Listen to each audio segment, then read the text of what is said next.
Good evening, ladies and gentlemen. Welcome to the south-afrifur podcast. You're listening to myself, Ivik Wolf, and my co-host, Scratch. Yo. And our guests this evening are Faolan and Skye. Hello. Hello. All right. So one of the most interesting things here is that I think Skye actually was, randomly popped up somewhere somehow, messaged, or was attempting to sort of like look at the South African furry community to see what was going on there again. Hometown. And hometown. He's an expat, and it probably explains a large amount of things as to why you're actually on our stream in the first place as well. I don't know, other things, con organizers, that's the other reason why they're here. We tend to obviously take a vast interest in like con organizers and see sort of like how they do things, possibly even augment our own conventions depending on how things go. But yeah, so it's actually pretty interesting. So tell us again, or at least Skye, just for the first bit, like tell us, you were South African. Where did you guys come from, like, originally? So I'm actually born and raised in a teeny tiny little village of about 3,000 people up on the west coast, just north of Durban, a little town called Mtinzini. Well, all right. Like I said, sorry? No, I said all right. Oh, yeah, so yeah, teeny tiny little town where everybody knows everybody. It's that kind of mentality. Beach every day, right? So, yeah. That's where I come from. Okay, sorry, say that place again? Mtinzini. Okay. Mtzini. Okay, so teeny tiny town there. Weirdly enough, I think, if I'm not mistaken, there's another expat that's in America currently. He's the animator and like one of the voice guys for what I'm told. At least from Durban's side, from KwaZulu-Natal's side, there was a Scratch Bedfellows. What's his name? Chris something. Chris. But he also came from our side. Like, so out of curiosity, your surname would be Iceland. okay. That's You were expecting something super Afrikaans, right? I was expecting something Dutch, actually. Yes. It is German, so great granddad was German, but we won't go there. Okay. Okay. All right. That's mention Zavar. Well, I mean, weirdly enough, the vast majority of the people who listen to us are German. Yeah. Oh, yeah. Yeah. We have quite the German audience.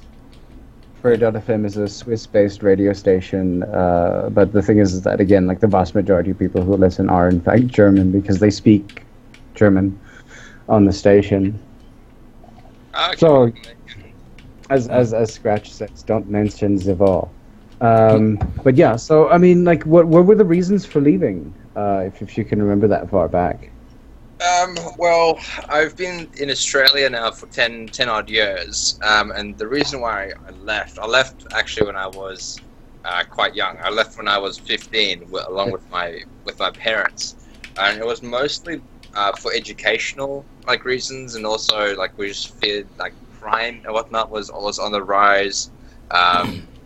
Just the way the whole political situation was going was just in such a state of decline that as a family we decided it would be best to start looking at new places to start, picking up and going to get settled down. Whilst myself and my brother, who's 3 years younger than me, was still young enough to do so.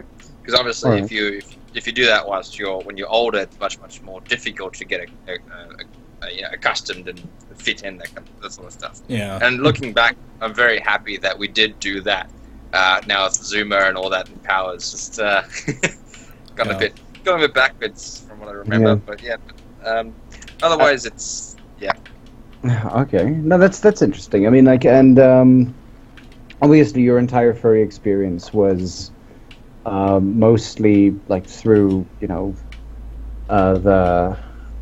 the fandoms that side rather than the fandoms on this side at all. I know that we were, what was it? That was 10 years back. That'd be 2007. There was some form of community, but they were split apart. There was no sort of like general. There was like place to go one or two in Cape Town, and there was one other guy in Joburg, and that kind of stuff back then. Yeah, definitely the furry side of things for me started in South Africa. Being the country that it is, it's such absolute rich beauty. It was well rotten with the wildlife that we have there. I used to live about an hour away from a game reserve that had the Big Five in it. We used to live within walking distance of a river estate, which had impala and kudu and zebra and all that sort of stuff there as well. So it was absolutely amazing just being engrossed in the wildlife as to where I was. So I'm pretty sure it started there, the whole furry side of things for me.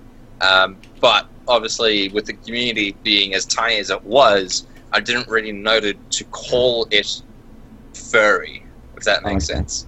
All right. And one of the more interesting things about like South Africa is that although we have this plethora of wildlife here, very few of the furs in South Africa currently have fursonas based off of indigenous fursonas, essentially. Indigenous animals. That is very difficult to believe, I must say, because there's just so much wildlife in South Africa.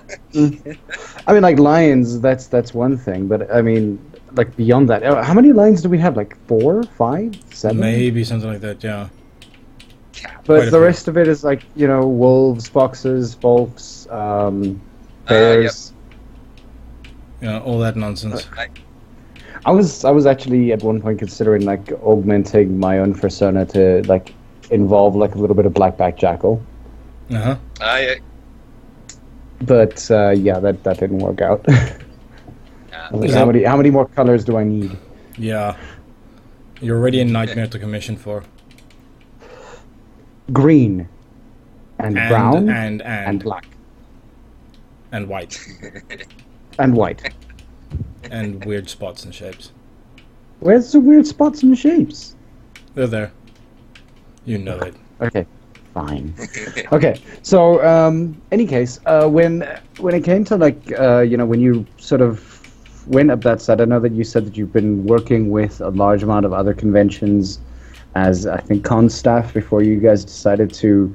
So I'm just literally throwing straight into like the other reason. So with the whole thing, like I assume both of you guys worked as con staff. No, I myself did quite a bit of work for other conventions, primarily with Convergence 2, which is a con based here in Melbourne. In Melbourne, in Australia, as well as a con which sadly doesn't run anymore, called FurWag. However, Faolan, I don't think you've done anything. No, nothing convention related specifically. All my experience came from just our family business running events, things like that, and then just personally from holding my own events, smaller things. Okay.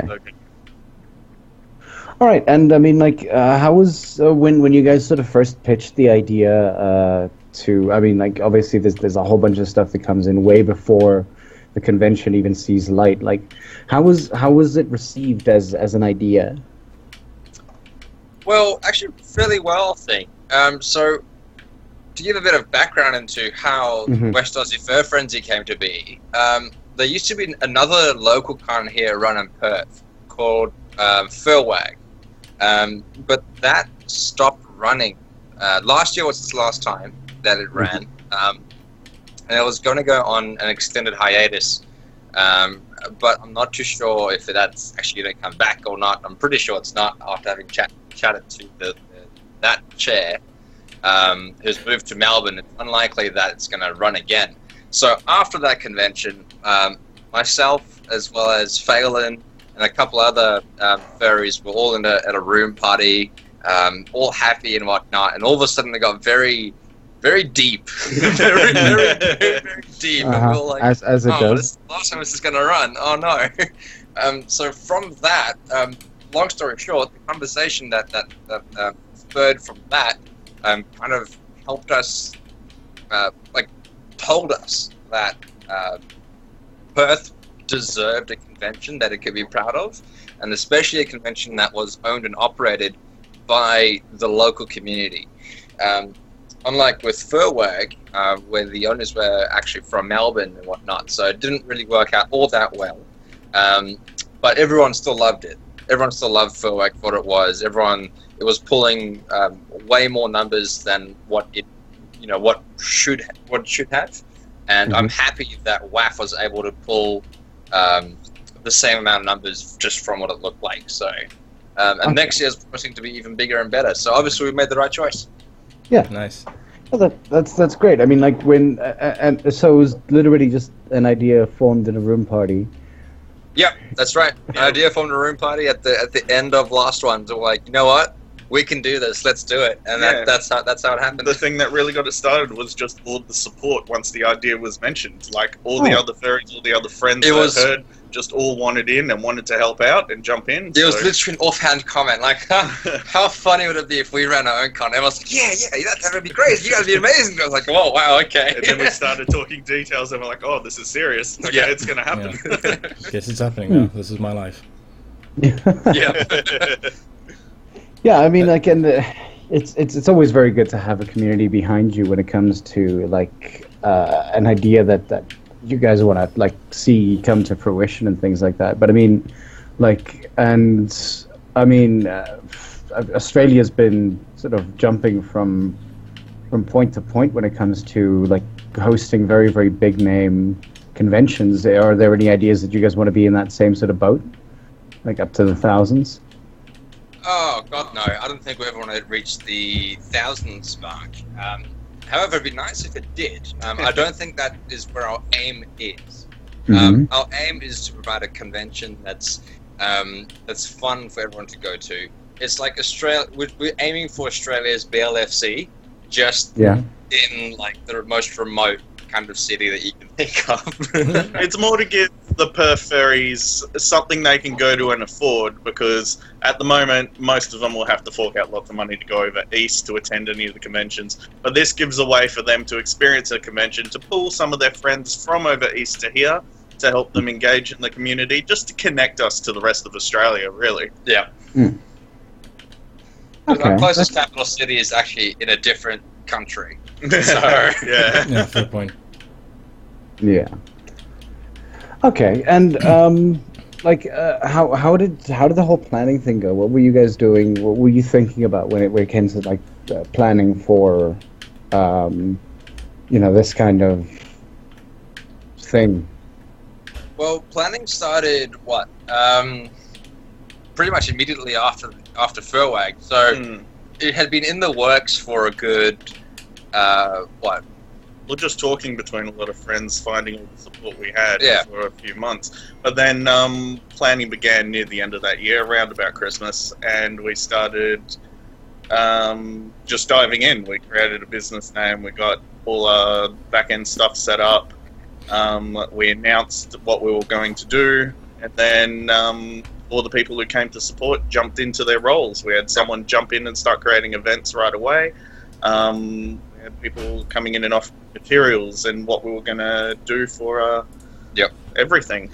So really, we put the word out there to say like, hey, this is happening, who can help out? And the amount of response that we got was absolutely overwhelming. And from there, we started delegating tasks. Now, the interesting thing is that WAFF was actually meant to run originally in March. However, we found out later on down the line that it coincided with another major event here in Perth called Perth Comic Con, I think it was. Yeah. And that's a big one. So like, perhaps we should move it. So we moved it, and So we gave ourselves a bit more time at that stage. Okay. Yeah. Good that you guys don't have to compete with Comic-Con on time. Yeah, looking back, it was actually pretty stupid that how we're like, yep, this is that we're doing it. Cool, no worries, just stick with that. What's the worst that could happen? A little bit. Okay, And like so, number of furs that actually made it that way. Yeah, I was about to mention. Our final number was exactly 100. Yeah, on the system, that was Nice. pretty amazing. Yeah, I mean, breaking 3 figures is probably an achievement in and of itself. Was that including con staff or not? That does include con staff, yeah. Ah, okay. All right, and We've got about what 15 con staff, including volunteers. About 15. Yep. Huh. All right, and I mean, like nobody had an issue with like pricing and things like that. It's just hey yo, there's a fur. Yeah, okay. Yeah, that's right. So our tickets ranged from $40 for a single day pass to $350 for our founders level ticket. And we actually sold more founders tickets than what we thought. So that just goes to show that the amount of support that we had from our community was absolutely amazing. People really wanted to see this get off the ground, so they were happy to fork out a little bit extra. But our regular ticket price was what, $80? Yep. For a standard 2-day pass. So yeah. Okay, but that was obviously your pricing. I remember I had a conversation with you, Skye, about this. That your pricing obviously was only for the convention itself. That's correct. Yeah, it did not include the hotel and whatnot as well. So. Huh. Okay. Well, I mean, and yeah, go Skye. Where was it held? I'm assuming some sort of like convention hall or something, or.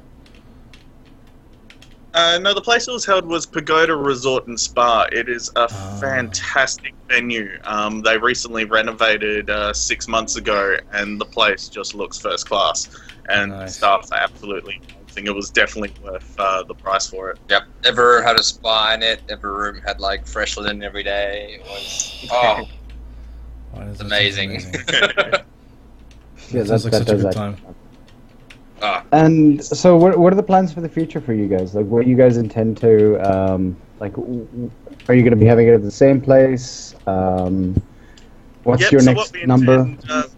This first one was only going to be a 2-day con just to introduce ourselves and what we can do, and with such great feedback, we've decided we are definitely sticking with the same venue. Now that they know what we're all about, even all the staff were actually pretty excited when they saw what had gone on. Hotel staff. The hotel staff, yeah. So they, so we're definitely sticking with them again, and we're going to add on the 3rd day to become a full 3-day con. And we're hoping to be able to sustain that for Perth for the future. Nice. We're pretty committed to at least the next 4 or 5 years, I'd say. Yeah, at least. Yeah. Okay. And I mean, with the convention, I mean, like there are obvious pitfalls that may have arisen, age gaps and things like that. How did you guys deal with those? With the first convention running, we wanted to test to see what kind of age groups would actually attend. So we did have it open for all ages, and we covered all our bases and legal requirements for anyone underage. We didn't actually have many at all under 18 rock up. So due to what we've seen in our numbers, we're going to be turning the convention into just an 18-plus only event. That just gives us a bit more freedom in what we can do with activities and things that happen on site. Yeah, we don't have to break the bank when it comes to insurance for minors and whatnot. So, because I think that the youngest member that we had was, 14? 15, yeah. And the parent was actually a furry and was on site at all times anyway. Yeah. So it just makes financially it makes more sense to us to, rather than cater to the needs of 3 or 4 people, rather than spend so much money on that very minor group, rather divert those funds to for the bigger community. So, create some interesting events that might have more age limit restriction things. Yeah. But that being said, the fursuit walk, the things that will happen off-site, out in the park and around the suburb during the convention are still open for anyone to come watch and partake in, because Those parts are always about engaging with the outside community to show off their artistry and their suits and such. Okay. Right, and go. And then just given our location, the fursuit walk was something we couldn't have in our thing. It was I had a look at the website. This is like having a fursuit walk in the bush. Could not have been that easy to do. Yeah. Yeah. Well, they tried their best, grass and all. Yeah. Yeah. Okay. It's actually pretty interesting. Like what's the furry community like in Australia? Actually, like, I know that you've, Skye, you personally have been like sort of looking at the South African. Like, I think you're in one of the South African groups now. Yeah, I am. Yes. And like, how do the two groups compare in essence? Similar conversations or? Actually, yeah, very similar conversations. Obviously, everyone focuses on their own country's, political situations and economical situations and things like that. So, but otherwise, the other conversations that are furry related are pretty much the same, really. So I was actually quite surprised to see that. Mind you, the South African community, as far as I can tell, anyway, has one big South African group chat. Right, and you have all the different states in South Africa, states and provinces in South Africa in that one group chat. Whereas here in Australia, I believe there is an Australian. There is an overarching Australian chat, but then each state also has their own one. Chat. Now the groups themselves, they mainly mingle around convention time, and all the states are actually always very eager and happy to be mingling and getting along with people from other states. Yeah. So you always go, like, all the Perths will head over to Queensland for Furdu, and everyone over there is just really excited to have their Perth friends over. Yeah, that's right. Like, obviously, like, most of the communities here have their own cliques associated with them, but I assume that's the same much everywhere. Everywhere you go, everyone has their own clique that they belong to. But then when it comes to convention time, you kind of see those barriers melt away, which was so great to see at WAFF. You didn't see a little tiny group of people just doing their own thing. Everybody was coming together as one gigantic community, which was our goal in the long run, really. Yeah. Okay. Yeah, no, I mean, we, what was it, when WhatsApp was still a big thing, there was like a GP group and there was a Western Cape and things like that, but as soon as Telegram came around, that kind of, it defeated the ends of the means, I guess. I mean, there were just not enough people to, be completely and honestly, like, all over, what's the word? There's a reason splitting up in a really small group like that. Yeah, that's right. Yeah, and from what I saw, the South African group chat's got like 130 odd in there currently. Of which 15 of those people are actually 15 to 20, if I'm not mistaken, are actually all from outside as well. It's been made like an open super group. Yeah, that's right. But just to put that in perspective, our Perth group chat is up to 120 something. I think so. Yeah, about that. So that's just Perth. But mind you, the community here in Australia has been going on for much longer than that. Much longer than that in South Africa anyway. Which is why I'm so keen to go back to South Africa so I can actually go see what the furry scene's like over there. Well, I mean, the new con is probably coming up at some point in June, July next year. Yeah. Poke, nudge, nudge, wink, wink, say no more, say no more. You mentioned that there's sort of... it feels like you guys have the same distance problem that we sort of end up having here in South Africa as well. Like, the main contingent of furry groups is separated by 1,500 kilometers kind of thing. So, so do you guys like work around that by just having multiple cons, or is it one big con? By the sounds of it, it's a bunch of them. Yeah, that's right. So pretty much every state now has a convention, except for Tasmania and Northern Territory, I believe, are the only And South Australia. and South Australia. So are the only states that do not have their own convention. their own convention. So our one in Perth is called WAFF. We pulled 100 or so last year, this year rather, and Convergence in Melbourne and in Victoria. I'm not sure what their numbers were. Then you have Furdu in Queensland, and they're the other really, really big con. And you're talking like 400 or 500 people going to that. So, so that's a healthy population. Like that's quite a few people. Yeah. But then again, I mean, Australia is massive in comparison to South Africa. I mean, Africa's just people than us, though. So. Yeah, we're just very spread out. We take up a lot of space. I mean, if I'm actually looking at a map comparison right now, if you put South Africa pretty much, I think the tip, or not even the tip, but like the west coast or east. Oh yes, west coast. On top of Adelaide, it would stretch all the way to Brisbane. Yep. That's not super far. But to put in perspective, last time I checked, South Africa will fit into Western Australia 3 times. You see. 2 point.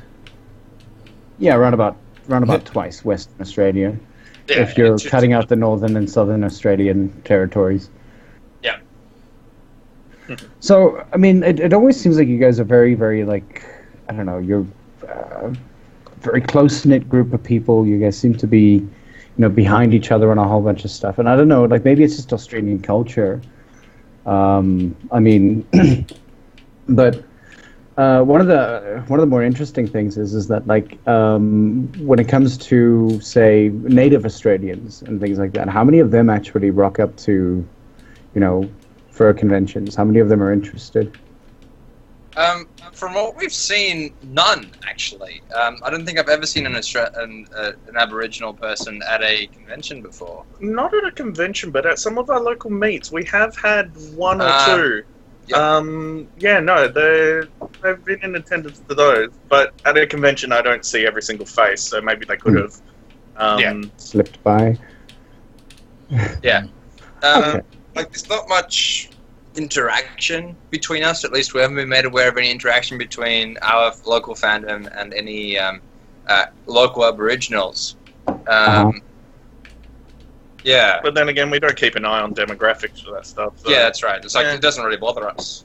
Yeah. If they're into it, they're not. They're not. All right. No, I mean, like, I only ask because, I mean, it's a very similar issue here. I mean, like, you'd think that with around about 90% of the population being, South African, you'd think that, like, because of the, burgeoning rise of internet connections and things like that, and cross-cultural mingling, that you'd find that there'd be more people beginning to sort of take interest in things like that. And for me, one of my sort of pet projects is to figure out what and why demographics don't necessarily intermingle as well as they could. I mean, for instance, like, I would actually like to ask, I'm not sure if you know, but I mean, for New Zealand, with the large amount of people on that side, I mean, do you think that they go to conventions or things like that? I mean, because they seem to be relatively well integrated in comparison to, I guess, Australia. You mean the Maoris? The native Maoris? The native Maoris, yeah. Okay. I'm not really sure. I'm not all that up to scratch with New Zealand culture. So, do you know anything? No, I wouldn't have any information about theirs. All I know is we just get a lot of New Zealanders, but I'm not necessarily their native, coming over to the East Coast East Coast Australia conventions. But yeah, not too sure about their demographic numbers. Okay, that's something that I definitely want to have a look at some point, Scratch, if we can ever find. Because, I mean, like, recently we obviously had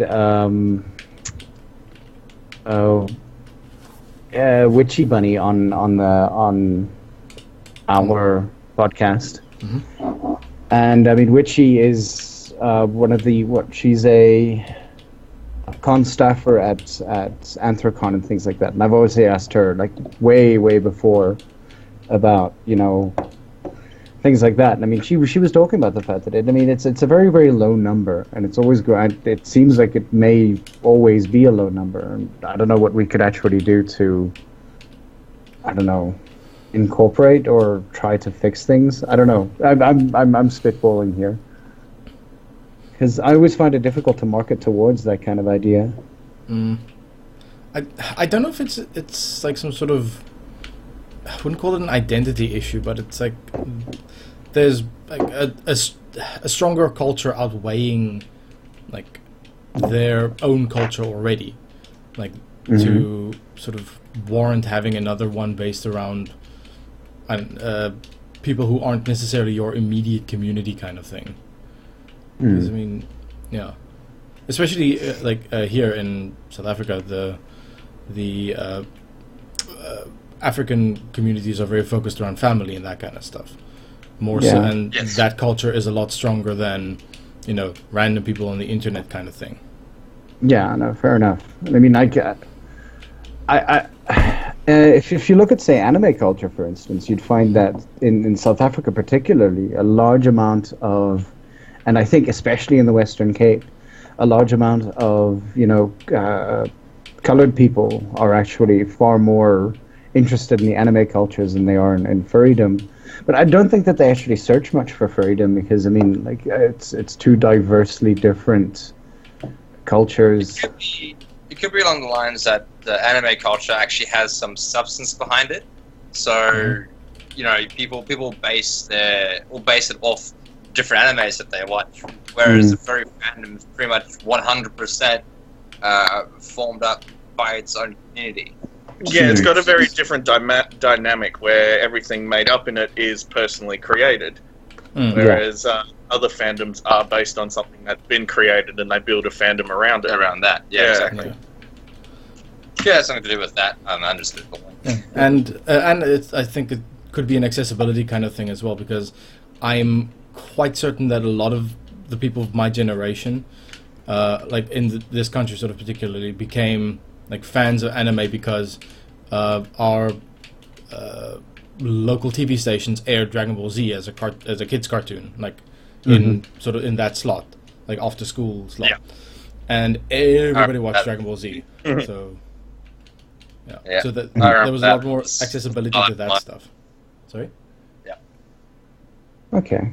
And I mean, it doesn't help that like, I mean, where we're talking to you guys after yesterday's South African destruction by New Zealand, in rugby terms. Not that I was watching the game, but I had the idea that New Zealand would probably destroy us anyway. So that definitely bodes ill for next week. I think we're playing you guys next week? Yeah, I think we are. I think so, yeah. Right. That should be a good match. I still always stream for South Africa anyway, though, so... Yeah. And so, I mean, like, when it comes to, like, furries in Australia, I mean, how many South Africans are actually active furries there now? It's a good question. I know of at least one. I can't say, really. I think it's just myself that I know of. Huh. Oh, okay, no. It's Daiko, who is a Dutch Angel Dragon over East, I believe. Yeah, she and I were doing stuff at Furdu, and she had a whole bag of biltong there, and we became very good friends. I could imagine. Yeah. Like, literally just drop biltong somewhere and you, like, the South Africans just peel out of the woodworks. Yep. Yeah. And I mean, it must be very... I mean, I know that there are massive South African communities in Australia, actually. There was an article that I read a couple of years back that was actually talking about the fact that, like, one of the major churches or major South African churches here in South Africa. Anyway, like 5 more times. Okay, can I? No. So I'm assuming you mean the Dutch Reformed Church. The Dutch Reformed Church, or the NK. Yeah, Nederduitse Gereformeerde. Yeah. Is actually well established in Australia currently. It is, yeah. And I mean, like, what's it? People have decided to make neighborhood communities for South Africans to group up together and whatnot. So that's an interesting thing that there wouldn't be a whole bunch of expat South African furries who are going on every single forum that they can find. Any other expat South Africans? I want to talk about beer. That's good. Yeah. Yeah. No offense. But honestly, I don't know how much longer SAB is going to be good. Yeah, I mean, Black Label's still okay. Yeah, but I mean, how many corners are AB InBev gonna cut? This is the company that makes Bud. I'm just saying. You mean water? Yeah, that. Whatever. Yeah. Ugh. Sorry. No, we just don't like. Yeah, I thought SAB bought over AB InBev, not AB InBev bought over SAB. I think AB InBev bought over SAB. Gonna have to have a look at that. Okay. So yeah, I mean, and that's sort of the question that I do want to ask is that one would think that a concerted effort from expats attempting to find other expats in Australia would have been more, concerted. Yeah. and effort. I mean, when we came over here, we didn't really have those big expat groups that you find these days. There's a couple of suburbs here in Perth that you just go into, and everywhere you go, you speak Afrikaans. You hear people speaking Afrikaans and playing rugby with people, and yeah, it's every city definitely has that community behind it. I know there's so many expats here in Perth that whenever the South Africans come over here to play rugby in Perth, we almost have home side advantage. Nice. Nice. I mean, and as an expat, one of the things I'm sorry that we're kind of sort of moving towards that area, but I mean, as an expat,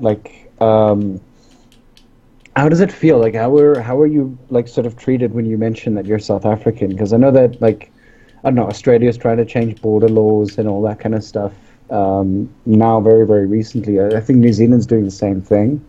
Yeah. So how is the granted, look, you've been there for 10 years. You're pretty much naturalized Australian now. Yeah, that's right. So it's an interesting question. These days, I get the good, oh, you're South African, and it's kind of you still have that sense of pride deep down somewhere, and it's a really proud moment when someone asks if I'm from South Africa, or if they pick up on very, very slight bits of my South African accent, which I know is mostly Australian these days, but anyway.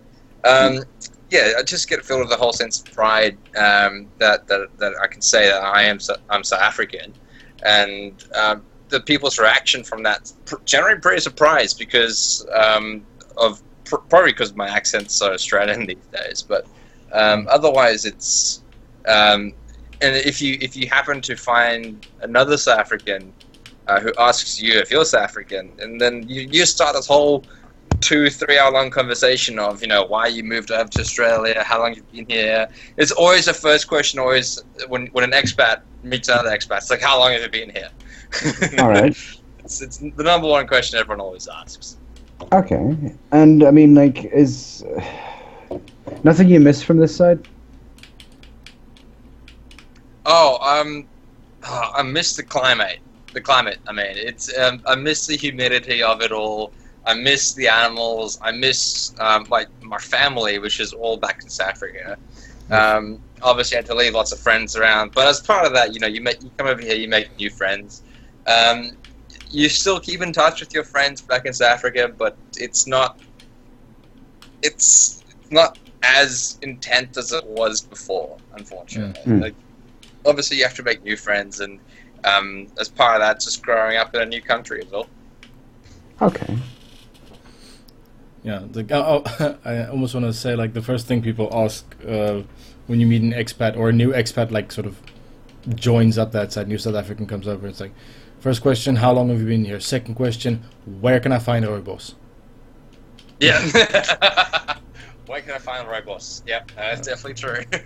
Yeah, but yeah. Noticed more and more rooibos pop around in just general supermarkets now, which is actually pretty cool. Oh, nice. Okay. Yeah, we're Not driving like up the more demand. expensive. Not like more expensive tea in like there or anything like that, or is it just like a normal tea now? It's a regular household tea now, I think. Huh. Yay. Yeah. Okay. I'm So- not a fan of Ceylon, so if you guys can just make me a couple of rooibos, I would be happily come and visit. Yes, do come visit. I head to the convention next year in September. I heard the same thing.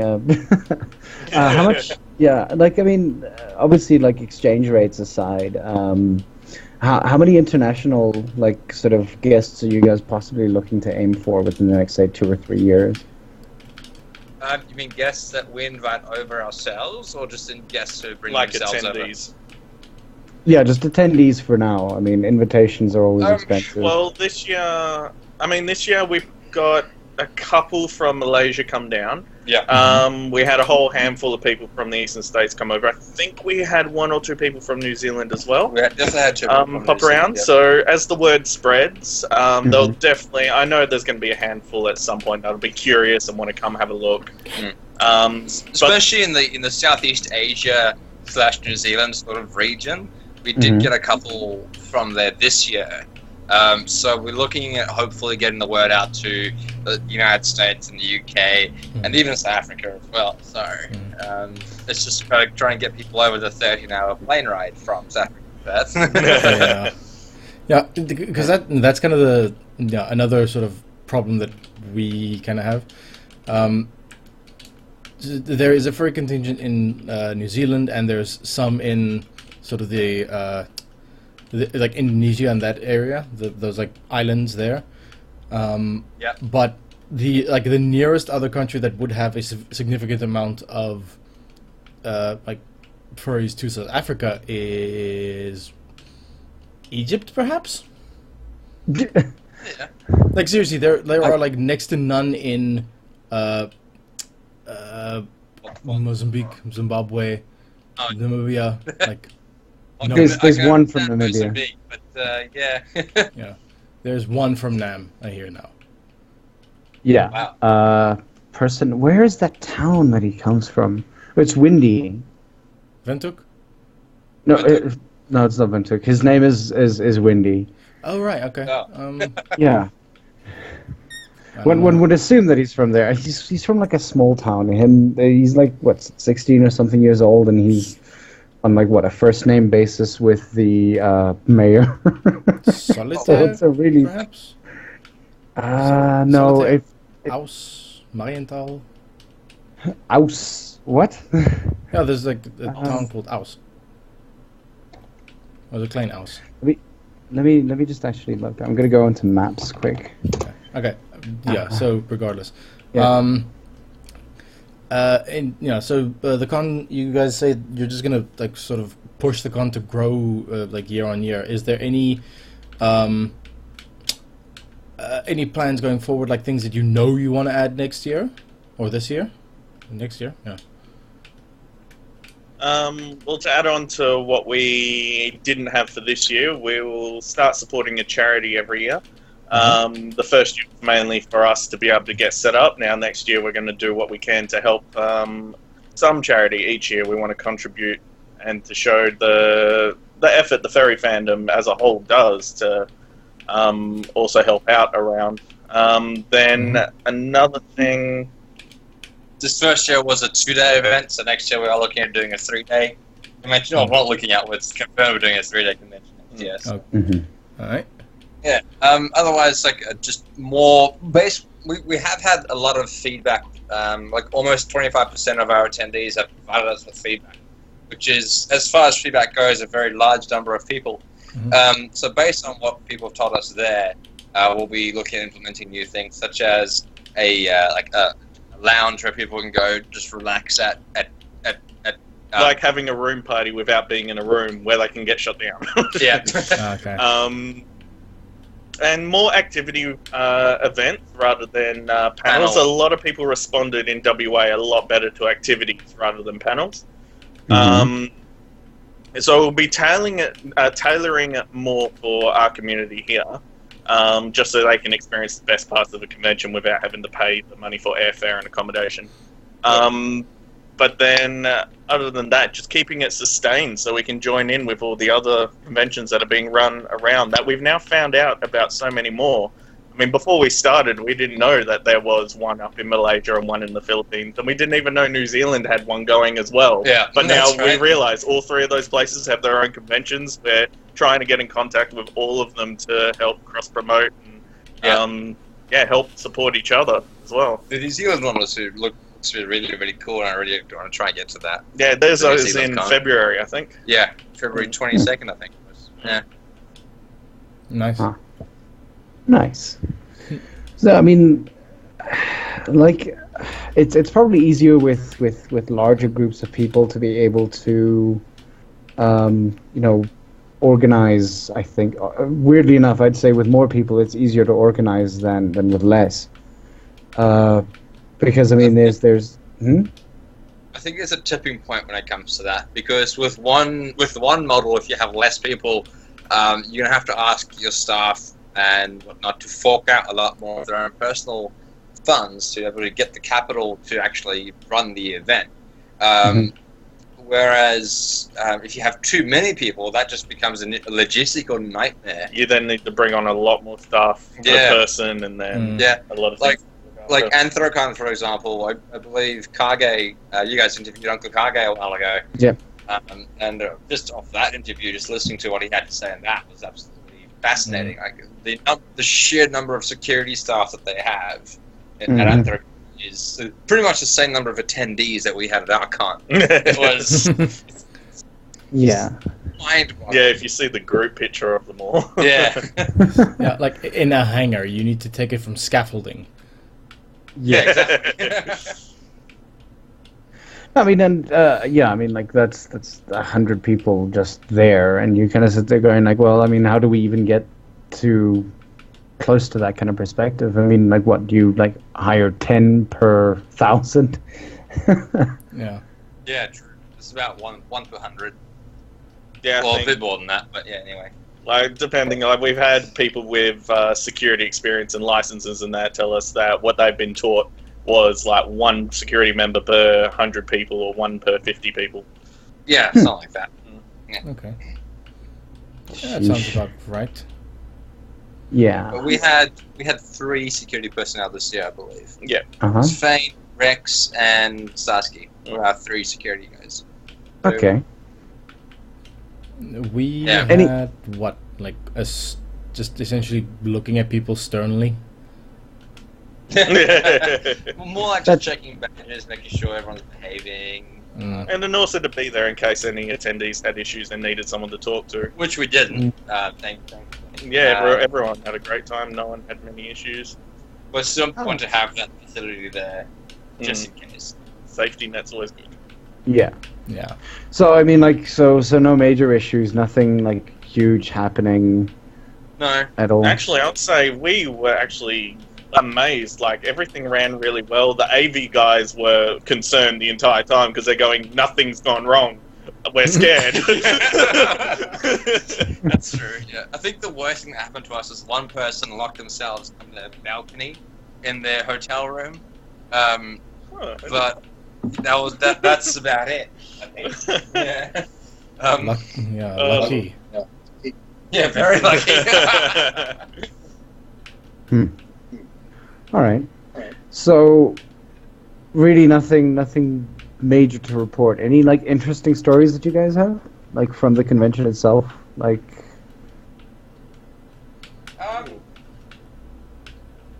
Not really, to be honest. There's obviously lots happening, and aside from me missing the opening ceremony, because I was sick as a dog like for the first couple of hours on Saturday. Eesh. I unfortunately had to miss the opening ceremony. However, I did make up for that by calling our closing ceremony the opening ceremony. No, that's right. Welcome everyone to the opening ceremony. Wait, what? Wait, no. We're starting again? Okay, begin the whole weekend again. Yeah. Otherwise, we had the first 2 games were amazing. We had furry charades, and that was very well attended. And Yeah. people love that so much. Like, he really planned for... He did, like, over 200 cards for that and didn't expect to touch it. Went through all of them. Yeah, that's right. Sheesh, well done. Oh, I love it. We had one event where you're given a whole bunch of random materials. Furs, scrap pieces of materials, even alfoil and glad wrap and duct tape. And in about 2 hours, you had to create your own makeshift fursuit. That was a lot of fun. We got some really interesting creations for that. Yeah. Another thing at our pub quiz event, something that was totally not foreseen at all. I got roasted to no end. Oh my goodness. Just me. All my role at the pub quiz was to run off and collect people's answer sheets and then hand out new ones and just be there and act a fool, really. But the amount of roasting that I got in all in good humor, all in good faith. It was so much fun. Just yeah. My persona is a shark, obviously, and one team decided to name themselves All Sharks Are Subs. Who actually ended up winning. They ended up winning. Shit. Yeah, so it was Well, I guess it's true then. Well, as a bit of fun, we did put it into our feedback form, the last question of, are all shark subs? And a resounding 56%. Say just me. Just Skye. Yep, just me. Which I'm not, by the way. Uh-huh. I'm not. just to make that clear. If it's in a pub quiz, though, Yeah, exactly. it has to be true. It makes it fun. Yeah, I mean, and I mean, like, what's it? 90% of all senses are true as well. Yeah. So, okay. Anything else that you guys would like to talk about? Like, I mean, I think I've covered everything WAFF related. Other than maybe wanting to bring some of the African furs across there, that would be great. Maybe we could ship some. We could do an exchange program where we'll send you some of our furs and you send us some of your furs. How about that? Do you really want them? I mean, wow. I'm just saying. I'm looking at the roster here, and yikes. Okay. Yeah. Otherwise, no. I think I'm happy with what we've covered so far.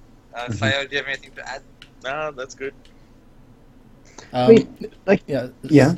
Just sort of as a plug. Again, the dates for your next convention for next WAFF. We haven't set them down locked in yet, but we are looking at the second week of September. Okay. That should be... Hang on, let me grab the calendar. We're looking at the 7th of September to the 9th of September. If there's any issues, then it'll just be the next weekend, 14th to the 16th. Okay. Okay. And our theme for next year is 8-bit furs. Lots of gaming stuff will be Retro involved. gaming. Yes. Retro gaming. 8-bit. All right. Should be heaps of fun. Themes. That's something we can talk about. Yeah, Yes. we can. Theme. Uh, Theme was beach bash, beach party. Yeah. party. Yeah. Next year's theme, and that was very well received. We have all the staff wearing very loud, very obnoxious Hawaiian shirts. Yeah. And as part of the feedback that we got was it made everything so much better for the attendees. Actually, yeah, they loved that the staff had a uniform, and Yeah. it made it a lot more fun. Which we didn't expect at all. We just did it as to be something silly. Yeah, it was just a side note for us. It's like, why not? Let's do it. Let's just make everyone wear Hawaiian shirts. All right, cool, no worries. Yeah, and then obviously next year, as we said, is going to be the 8-bit furs thing. But then after that, into 2019, we haven't really planned yet. But we do have a whole bunch of different ideas in the bag, like Pirates, Yeah. Base Theme, Vegas, a whole bunch of different stuff we have planned. Do you guys think that makes well, yeah, you mentioned that it makes quite a big difference. So, like, if you can, For sure. so if you can theme it, then just by all means do it, kind of thing. Yeah, Or- absolutely, for sure. Okay. Lots of people love getting involved. And it's also important for the fursuiters. Whenever they go to take photos and that, they don't really want the same old thing time after time. So when you apply a new theme, they get into that. They put on costumes on their fursuits. They get into the different activities made to that theme, and it adds something else for them. Not just fursuiters either, like other people as well. Like we had one person come down in a Hawaiian girl bra skirt type the thing. hula girl thing. With the coat. Yeah, the hula girl, that's right. We had a hula girl person come down. I was wearing a red Hawaiian shirt over my fursuit. But definitely adds a lot more fun to the party. Yeah, the whole floral things, whatever you call them. Oh, the things that go around your neck. Oh, a lei. Yeah. Yeah. So, no jokes about that at all. No, Nope. actually, thankfully. What? We'll keep it like that. That would totally be the first joke I'd pull, like on everyone, for the vast majority of the rest of the Yeah, but time that I'm that's- actually putting them on people. Yeah, but that's you. I will milk it. So, okay.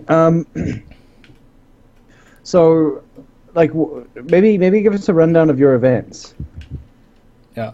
Okay. We went through this year, so there was the Furry Fashion Challenge, which was the makeshift make up your fursuit in 2 hours. We had a art jam run during the whole time of the convention. Now, we announced at the start, and we announced the special theme, and everyone who wanted to contribute just during the whole con, create a piece of art. They can just do actual physical drawing, or they could do a digital piece and email it in. Yep. And then by the end of the convention, we do a display of all the art submitted, and there's a prize for the winner and the runner-up. We got the guest of honor to who was Toxie Divine this year to quickly judge everything for us, or judge the entrances, and she picked the winning one for us. And yeah, it was actually very, really cool. And then after that, what was the first day? We did that, and then it was The fursuit walk. the fursuit walk. Yep. Then after that, we came back. There's a little sit down with Rebel if you wanted to ask them any questions. Now, Rebel Empire was workshop and entertainment. What are they? Guest of honor. They were our guest of honors, and they did a fantastic performance for our opening ceremony, just to get everyone in the mood. And Just a quick 5-minute thing. It was absolutely amazing. It started off with these two guys just battling over what music to listen to on the beach. Yeah, and that's right. They decided on a DJ, and at the back of the stage was just this tiki bar. And when they decided to go on a DJ, you just heard these loud bass thumps, and then speakers came out the side, smoke bellowed out, a DJ deck appeared on top, and this DJ sloth appeared and took about 2 minutes to get her finger onto the deck. And then it just went into party mode after that. It was absolutely Nice. crazy party. There's a whole bunch of performers just jumped on stage and started dancing around. And really got people all fired up and in the mood. And they said, "Welcome to WAFF," and off they went. And it was So yeah, they had to sit down for a Q&A after the walk, and then we had our dinner break, and then we had the pub quiz. the pub quiz. Yep. Well, we had noticed another few other cons had done a pub quiz that had gotten very good reception, so we definitely wanted to incorporate that, and it was very well attended. Yeah. Lots of fun. Our winners enjoyed their new WAFF Pilsner glasses. And then after that, we had the DJ dance, and then the next day we started off with our guest of honor, Toxie Divine's art panel. Like draw along panel of sorts. So people brought their own tablets and own pens and papers down, and She taught them some tricks, and then told them a bit of history about herself and her art. Then after that, we had the fursuit games, which were a big hit. first games were huge. Yeah, those ones were We played heaps like of fun. musical chairs, fursuit charades, And the relay, where they got all the fairies down on all fours, and they had to push the balloons to the other side and back just with their noses. yeah, that was good fun. Then after the games, we had that was a break, and then we came back and we had the workshops that Rebel Empire put on. They did a dance workshop, training people how to do a dance. Samba! Ooh, and then we had the martial arts workshop after that. And then we had to quickly air out the room in time for the art jams. But that's where we had one of our other friends who set up a store, Skunky Designs. She does fursuit sprays. She lent one to us, and her sprays were magic. It cleared out the room instantly. It was like, it smelled nearly as bad as a sauna in there after the 2 workshops, but after a quick little walk around with the spray, it worked. It smelled so much better. Highly recommend people getting her sprays for their fursuits. Just a little plug there. She'll be at WAFF 2018. She's our guest of honor, one of our guest of honors for that one there. For 2018, yep. That's right. And then after the workshops, we had the closing ceremony recap on everything, and then we had a movie showing to wind things down. So we showed Lilo and Stitch to fit in with our theme. Yep. Oh, okay. Nice. Okay. That sounds pretty awesome, actually. It's very, very action-packed convention, I think. Yeah. We didn't have much time to have a break. It's great stuff. All right. And so obviously you guys have thought of a theme for next year and everything like that, and you're probably going to be doing. You said that you're going to look more into or less into workshops, or which way was it? Yeah. More into activities and workshops, less into panels. There still will be a couple, but we're going to focus more on the things people were enjoying and getting involved and actually doing things. There may be 2 panels per day, I think it was, that we were looking at. Yeah, we'll see. The rest will be like all workshops, but we can't really put a nail in the coffin just yet. So we've after we announced the theme, all our staff were already jumping up and down with ideas. Like, they're all very excited. So we can't wait to start diving into that. Yeah, we're just currently collating all of these ideas everybody has and trying to see how we can incorporate all the ideas possible. 8-bit has really opened up a massive portal for how we can actually pull this off. It's just we're worried there's too much content now. Yeah. Good, well, I mean, good the next day. Yes, it's a good problem to have. Yeah. So, I mean, and the reason why I asked about the whole activities versus panels thing is because we had, I think, the opposite problem. A lot of people were just terrifyingly either unfit or unable. I myself was actually unable to do a lot of the activities, particularly because I mean, there was like an obstacle course that was on our on the site that we were using, and for me to put my arms above my head and hold on to something is a danger of just dislocating my shoulder. So there was that idea, but like a lot of the people just they didn't like moving activities very much. I think that's a whole different range of what you can do for activities. Like, some were artistic, where they can be down at a table just doing things with art, or they can be ones that are physical, where they're moving around, or like the workshops and the first 2 games and things like that. Yeah, we try to make a range. We don't try to limit it to just one type of person. Okay. And often you'll have those kinds of events running side by side as well. So people who do like to be up and about will have like their own workshop room that's a bit bigger than the other panel rooms. And obviously the panel room will have people sat down. So while the panels are running, there'll be a workshop running, and people who favour one or the other can choose which one to go to. Rather than have a section of time where they just don't do anything because they don't want to participate in one of the things. Yep. Yeah, well, given the like large amount of activities to begin with, I'd assume that many people were tired after 2 days. Yes, yeah. And like post-con depression? We were surprised. A lot of people got hit with that. We didn't expect to actually have that much of an effect. But all our Eastern State visitors, when they got back, we just kept getting messages that they wanted to still be here. Yeah, we actually run like another small event, or Theo runs a small event called GUR. Yeah, it started up just as a very community event, just a house party. Essentially. Yeah. And it runs every quarter. So every quarter we'll have a big house party. But we've already received so many messages from our Eastern States friends who say they want to come back just for that. Oh, wow. That's never happened before, so clearly we did something right. Yeah. Nice. That's awesome. Yeah. Yes, yeah, for sure. Awesome. Okay, so I know I said hour and a half, but we covered a lot of things very quickly as well. Yeah. Do you guys want to final plugs and things like that? I'm good actually. Fail, do you have anything? I'm good. Right. Okay. Well, thanks very much for joining us. I know that it should be 7 o'clock there your side now. Correct. Yep. Yeah. So we'll leave you guys to dinner and dinner plannings and everything like that. We thank you again for joining us on the south-afrifur podcast. We actually wish to hear from you guys again soon. Probably sometime closer to next year, maybe after GER, we can have another sort of get together and things like that. Sure. All right.